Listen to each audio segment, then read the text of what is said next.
आज हम फिल्म कभी खुशी कभी गम के बारे में जानेंगे। कभी खुशी कभी गम 2001 में बनी हिंदी भाषा की पारिवारिक ड्रामा फिल्म जिसे करण जौहर ने लिखा और निर्देशित किया और यश जौहर अपने बैनर धर्मा प्रोडक्शंस। फिल्म में अमिताभ बच्चन, जया बच्चन, शाहरुख खान, काजोल, ऋतिक रोशन और करीना कपूर, जिसमें रानी मुखर्जी एक विस्तारित अतिथि भूमिका में है।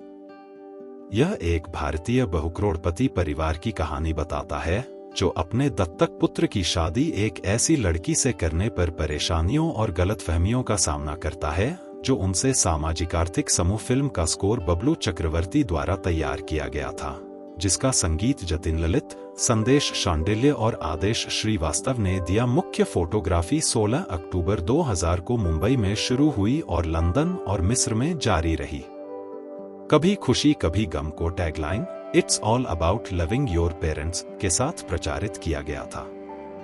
शुरुआत में 2001 के दिवाली उत्सव के लिए निर्धारित, यह फिल्म अंततः 14 दिसंबर 2001 को भारत, यूनाइटेड किंगडम और उत्तरी अमेरिका में रिलीज हुई। 30 से 40 करोड़ के बजट में निर्मित, जो इसे उस समय की सबसे महंगी भारतीय फिल्म बनाती है, कभी खुशी कभी गम घरेलू और अंतर्राष्ट्रीय दोनों स्तरों पर एक बड़ी व्यावसायिक ब्लॉकबस्टर के रूप में उभरी, जिसने विश्वव्यापी बॉक्स ऑफिस पर 136 करोड़ की जीवन भर की कमाई के साथ सबसे अधिक कमाई करने वाली भारतीय फिल्म बन गई। इसे आलोचकों से सकारात्मक समीक्षा मिली, जिसमें छायांकन, पोशाक डिजाइन, साउंड ट्रैक, अभिनय, काजोल और जया बच्चन की विशेष प्रशंसा के साथ भावनात्मक दृश्य और थीम की प्रशंसा की गई। कभी खुशी कभी गम ने अगले वर्ष लोकप्रिय पुरस्कार समारोहों में कई पुरस्कार जीते। अमिताभ बच्चन यशवर्धन यश रायचंद के रूप में नंदिनी के पति, राहुल के दत्तक पिता और रोहन के पिता। दिल्ली के एक व्यवसायी। वह बहुत ही दबंग है। वह अपनी पत्नी और बेटों के जीवन को नियंत्रित करने पर जोर देता है। यश के चित्रण के लिए बच्चन जौहर की पहली पसंद थे।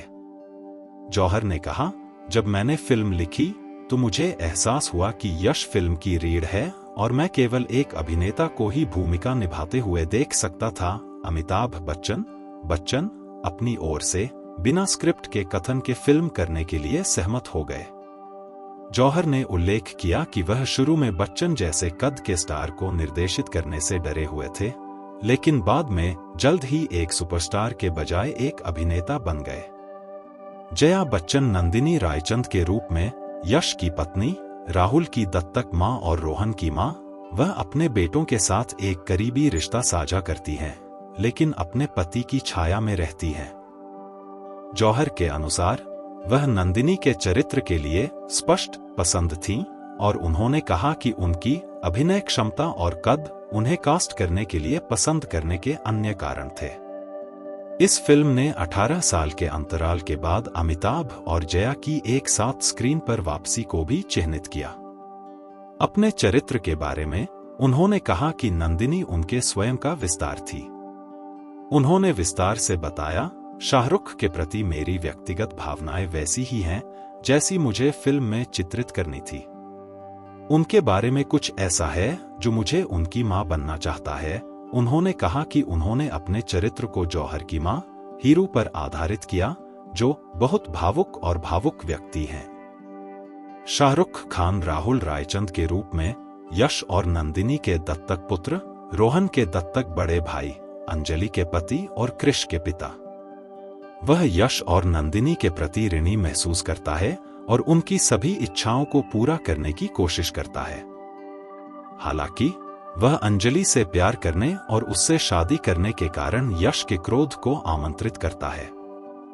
जब जौहर ने खान को भूमिका की पेशकश की तो उन्होंने तुरंत इसे करने के लिए सहमति व्यक्त की और कई अन्य प्रतिबद्धताओं के बावजूद अपनी तारीखों को समायोजित किया। खान ने राहुल के चरित्र का वर्णन करते हुए कहा, मुझे उसकी आंखों में कमजोरी और ईमानदारी पसंद है। उसके पास एक पड़ोसी लड़के की अपील है। इसके अलावा उसकी तीव्रता और बिना शब्दों के भावनाओं को व्यक्त करने की क्षमता अद्भुत है। काजोल अंजलि रायचंद के रूप में पूजा की बड़ी बहन, राहुल की पत्नी और कृष की मां। वह दिल्ली के चांदनी चौक इलाके में रहने वाली एक मौजमस्ती करने वाली महिला है। रायचंद परिवार की तुलना में एक निचले सामाजिक आर्थिक समूह से ताल्लुक रखने वाली उसे यश ने अपनी बहू के रूप में स्वीकार नहीं किया। करण जौहर शुरू में काजोल को फिल्म में लेने से हिचकिचा रहे थे, क्योंकि उन्हें लगा कि वह प्रस्ताव को ठुकरा देंगी। अगर काजोल ने मना कर दिया तो जौहर ने अपनी किताब एन अनसूटेबल बॉय में घोषणा की कि वह ऐश्वर्या राय बच्चन को भूमिका की पेशकश करने की योजना बना रहे थे, जिन्हें उन्होंने फिल्म सुनाई थी। हालांकि काजोल पटकथा वर्णन के दौरान भावुक हो गईं और फिल्म करने के लिए राजी हो गईं।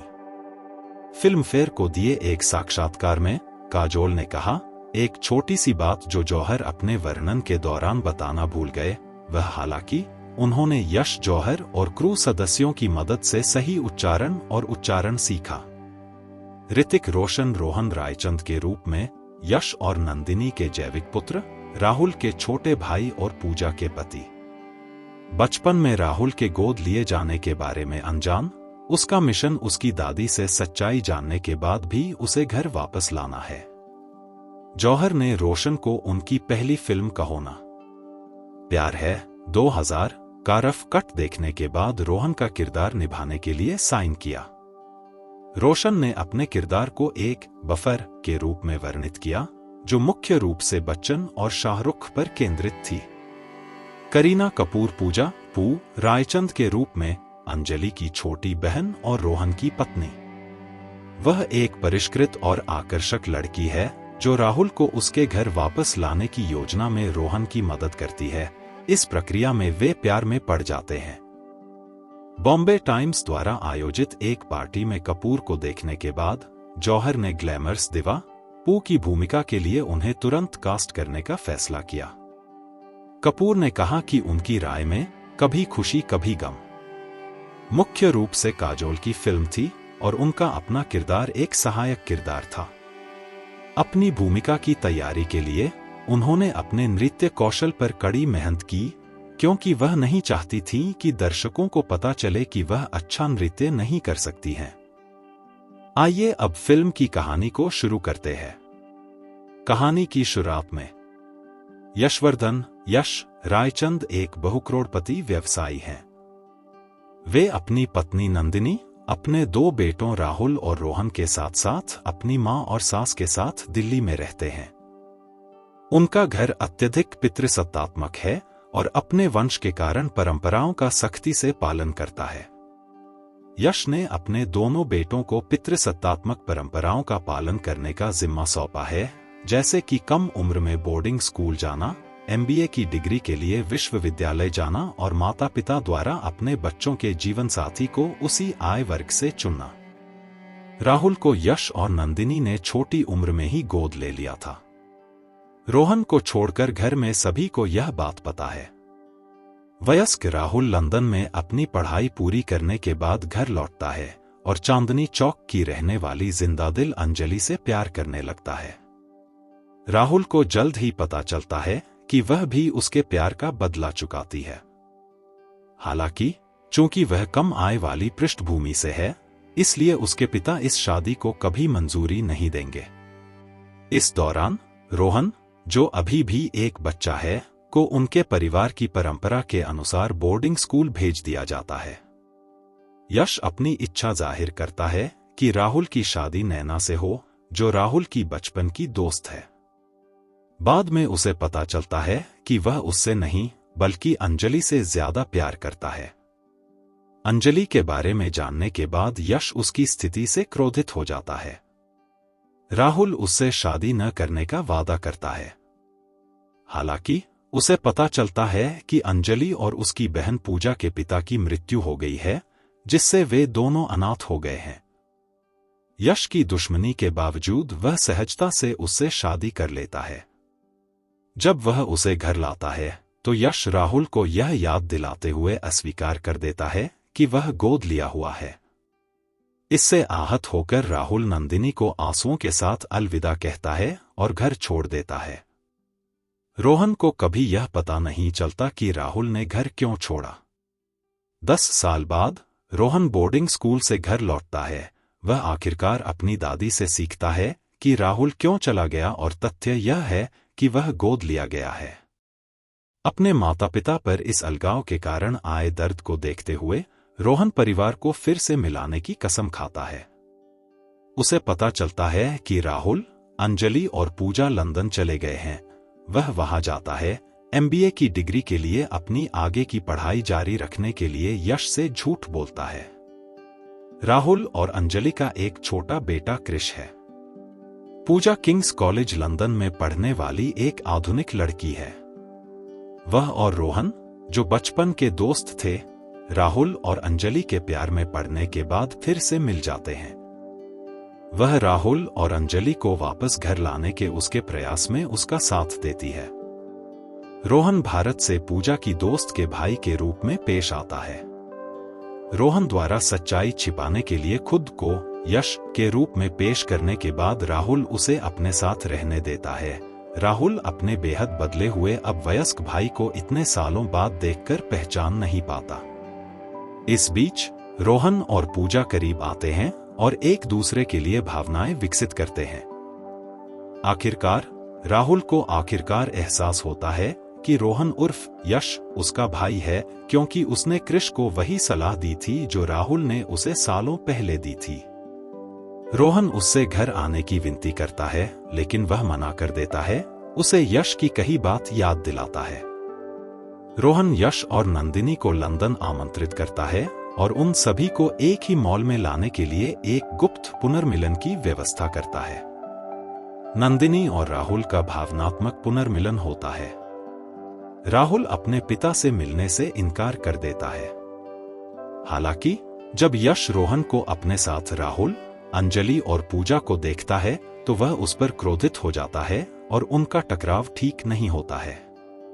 यश रोहन से क्रोधित हो जाता है और वह उसे उसके अहंकार के बारे में ताना मारने और राहुल के प्रति निर्दयी होने के लिए उसके चेहरे पर थप्पड़ मारता है। नंदिनी पहली बार यश के सामने खड़ी होती है और उसे बताती है कि उसने राहुल को अस्वीकार करके और परिवार को तोड़कर गलत किया। अपनी दादी की मौत के बाद रोहन और पूजा राहुल और अंजलि को घर आने के लिए मनाते हैं। नंदिनी उनका उचित स्वागत करती है। जब राहुल यश के पास जाता है, यश राहुल को अस्वीकार करने की अपनी गलती को स्वीकार करता है और आंसू बहाते हुए माफी मांगता है। राहुल से कहता है कि वह हमेशा उससे प्यार करता था। राहुल यश को माफ कर देता है, जो बाद में रोहन से इतने सालों तक उसे राहुल से दूर रखने के लिए और अंजलि से उस समय उनकी शादी को मंजूरी नहीं देने के लिए माफी मांगता है। रोहन और पूजा, जो एक दूसरे से प्यार करते थे, बाद में शादी कर लेते हैं। परिवार राहुल और अंजलि की शादी का जश्न मनाता है। इस प्रकार वे एक साथ खुशी से रहते हैं और रोहन और पूजा की शादी का भी जश्न मनाते हैं। अब फिल्म समाप्त होता है।